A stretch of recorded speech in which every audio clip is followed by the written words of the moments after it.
കഴിഞ്ഞ വീഡിയോയിൽ ഞാൻ ഇട്ടിരുന്നു കൊപ്ര അടുപ്പിൽ എങ്ങനെ ഉണക്കിയിട്ട് വെളിച്ചെണ്ണ എടുക്കാന്നുള്ളത്. അതങ്ങനെ അതുപോലെ 2, 3, 4 ദിവസം രാവിലെ കത്തിക്കുക, വൈകുന്നേരത്ത് തീ അണഞ്ഞ ശേഷം അതിലേക്ക് ഇറക്കി വെച്ച് നല്ല പോളിസ്റ്റർ തുണിയും കൊണ്ട് നല്ലതുപോലെ മൂടിക്കെട്ടണം.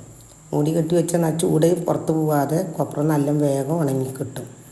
2, 3, 4 ദിവസം ഇതുപോലെ ചെയ്ത് നോക്കിയാൽ കൊപ്രയുടെ മുകളിൽ നിന്ന് ഇങ്ങനെ എണ്ണ കിഴിഞ്ഞ് വരും. അപ്പോൾ ഏകദേശം ഉണക്കായി എന്നാണ് അർത്ഥം. പിന്നെ കൈയും കൊണ്ട് ഇതുപോലെ പൊട്ടിച്ച് നോക്കുക. പൊട്ടിച്ച് നോക്കിയാൽ പൊട്ടുന്നുണ്ടെങ്കിൽ കൊപ്ര ഉണങ്ങി എന്നാണ്. അങ്ങനെ അത് മില്ല് കൊണ്ടുപോയിട്ട് ആട്ടിയെടുക്കുകയാണ് ചെയ്തത്. കൊപ്ര ആട്ടാൻ കൊണ്ടുപോയി നോക്കുമ്പോൾ ആട്ടണ മില്ലിൻ്റെ അവിടെ മഴക്കാലമല്ലേ, കാറ്റ് വീശിയിട്ട് മരം പൊട്ടി വീണിരുന്നു. എന്നിട്ട് കറണ്ട് ഉണ്ടായിരുന്നില്ല. അപ്പോൾ അവിടെ വെച്ചിട്ട് പോന്നു. ഞങ്ങൾ അതുപോലെ ബക്കറ്റിൻ്റെ അടപ്പിൻ്റെ മുകളിൽ പേരും നമ്പറൊക്കെ എഴുതി കൊടുക്കും. എന്നിട്ട് അവിടെ വെച്ചിട്ട് പോന്നു. മില്ലേരെന്ത് കെട്ടി രാവിലെ ആട്ടിയതിന് ശേഷം പിറ്റേ ദിവസം രാവിലെ ആട്ടിക്കഴിഞ്ഞപ്പോൾ ഞങ്ങൾക്ക് വിളിച്ച് പറഞ്ഞു ആ എണ്ണയാണിത്.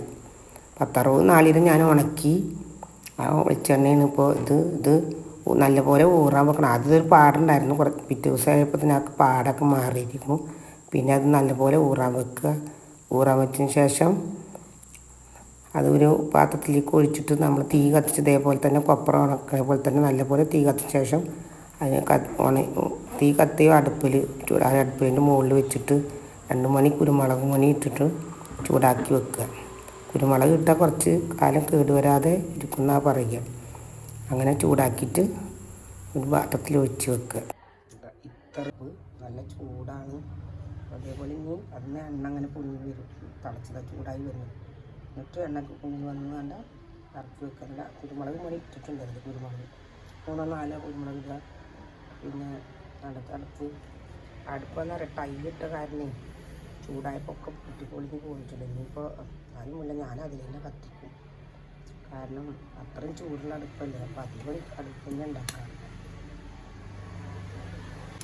ഇത് ആട്ടിക്കുട്ടിയെ പുണ്ണാക്കാനും പുണ്ണാക്ക് എന്തിനും ഉപയോഗിക്കുക. നമ്മുടെ കോഴികൾക്കൊക്കെ കൊടുക്കാനും പറ്റും. പിന്നെ ഞാനിത് കോഴികളുണ്ട് ഇവിടെ.